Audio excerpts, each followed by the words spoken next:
The salah of those with excuses recognized by the Sharia. Salah of those who are sick, due to Allah's mercy with the Muslims, He made worship to be within the people's ability. So He did not stipulate that the one who is sick should pray the same way as the one who is healthy. As if the sick person is able to observe the prayer standing, then he must pray standing. But if he cannot pray standing, he can pray sitting. And if he cannot pray sitting, he should pray lying on his side with his face directed towards the Qibla. However, if he cannot pray on his side, then he should pray on his back with his feet directed towards the Qibla. Otherwise, if this is not possible, he can pray in any way his condition permits.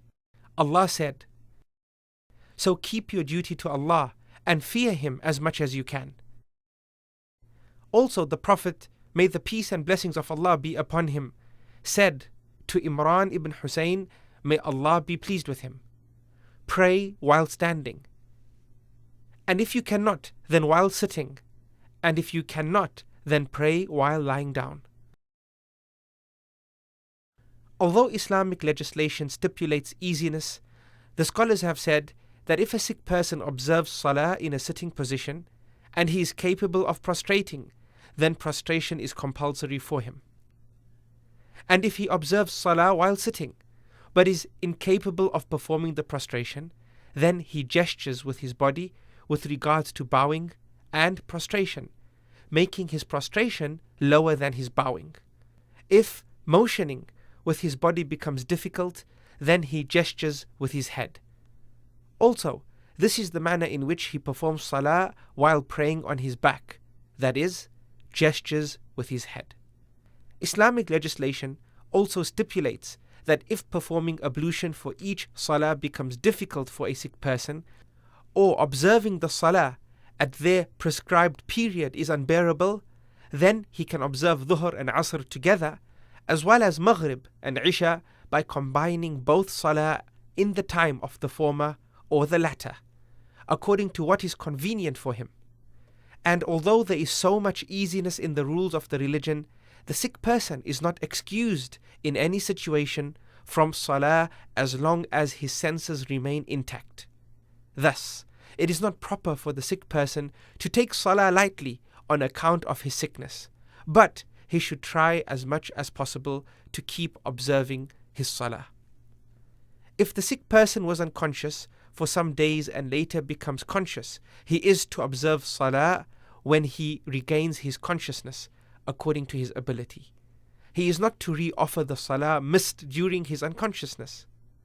However, if his unconsciousness is mild, a day or two for instance, he is to re-offer the missed prayers whenever that becomes possible for him. The traveller's prayer.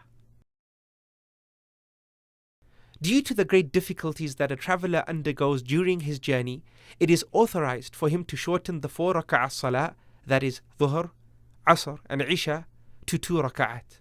Also, permissible for him is the joining of Dhuhr together with Asr and Maghrib together with Isha.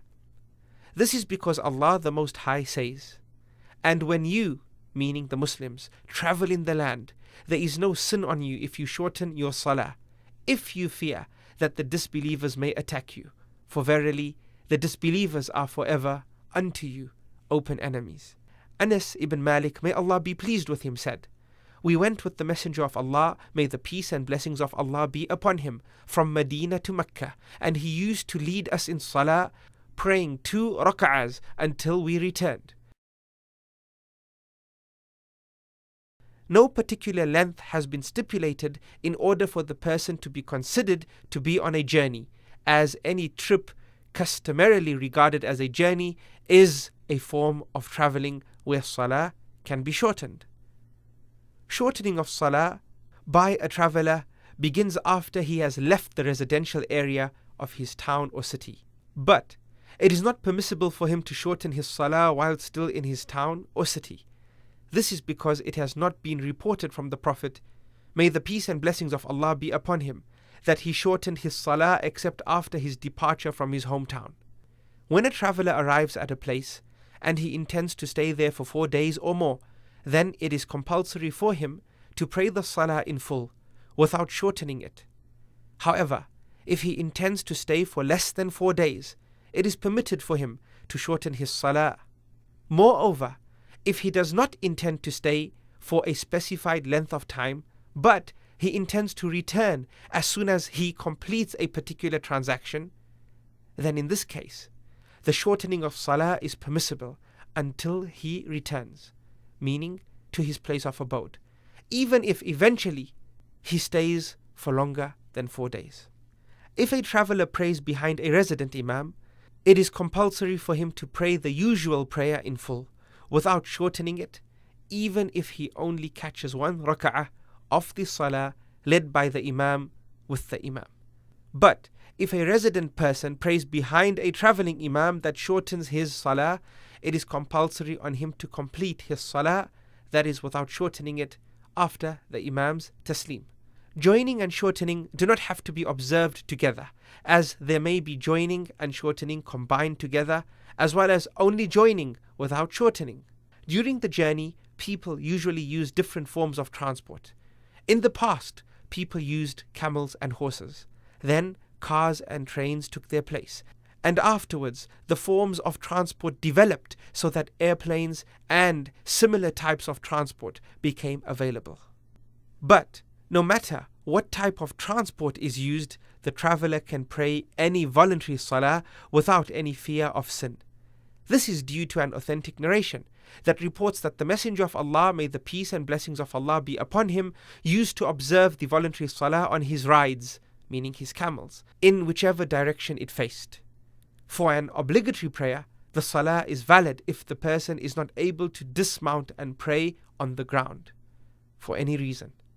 In this case, he observes the Salah in its usual form, so he faces the direction of the Qibla, bows and prostrates in the usual way, if he is able to.